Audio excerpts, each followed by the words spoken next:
fiixaan bahinsi kufaatii hin qabne hin jiru.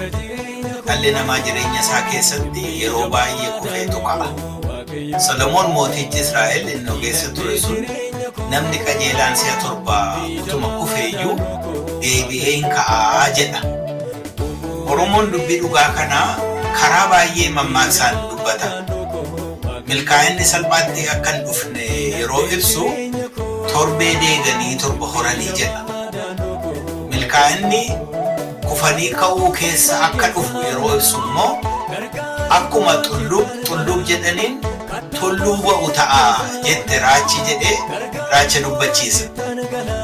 Kanaafuu milkaa'inni obsa, kufanii ka'uu danda'u, itti cichuu, waan xiqqaan abdii kutuu dhiisuu fi jabaatanii itti fufuu nama gaafata.